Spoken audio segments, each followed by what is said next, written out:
Hi everybody and welcome to my video series. So today I thought I would talk to you about some of the best and worst aspects of being a marketing consultant. So I've been working as a marketing consultant for nearly 4.5 years now.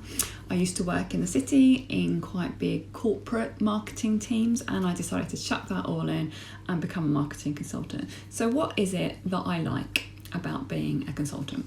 Well, firstly, it's variety. When I look back at my CV, I was moving every 18 months, and it's because I sponge things up and I move on. I absolutely love working with lots of different clients from lots of different industries, and it gets my brain ticking. I think one of the big problems that I had when I was working in a corporate is that it's cyclical. Like every year you write a marketing plan. It's very similar to last year's marketing plan, except for a couple of tweaks. But when you're working with lots of different clients, you can apply different logic across different industries. You get exposure to how businesses actually run, because when you're in a big corporate, for instance, you don't get to see that. And I'm getting a lot more kind of exposure to, what I would call grassroots marketing, setting up processes, setting up teams, writing marketing plans from scratch for businesses. It's very exciting, and you can really see the difference that you're making. Whereas when you're in a big corporate, you're kind of like a big cog in a machine. So variety is a big one for me. It keeps me interested because I tend to get bored quite easily. And flexibility is a big one for me. I think about, I used to get up at 6, get on the train for 7, be home at 7 in the evening. I didn't have a life, and I work much better in the mornings. So I tend to do a lot of my work first thing, get that over and done with, and then spend the afternoon working on my business.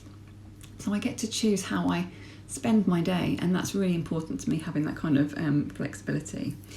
And the other really kind of good thing is I've met a lot of people through networking, through being introduced. I've got a really amazing network now, and I love the fact that I know lots of different people that have, do lots of different things, and I can tap into them for advice.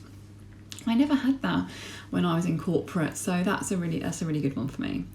In terms of the worst things, I think sometimes it can be hard work.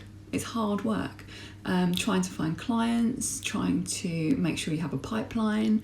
Doesn't always exist.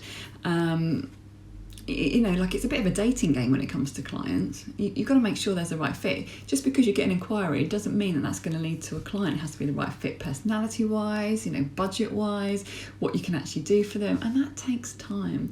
So that's that. And sometimes you can have some real quiet times as well. You're sitting there going, done all my work and it's Monday morning, like what else can I do? So sometimes that's a little bit kind of difficult to get your head around. You're like, suddenly, even though you enjoy the flexibility and the variety, sometimes you find you've got more time on your hands. So I don't know if that's a first world problem, but it's making the most of the time on your hands, really. And I've had to really think about how I do that. But there are a couple of the best and worst aspects of being a marketing consultant. Hope you found that interesting, and see you next time.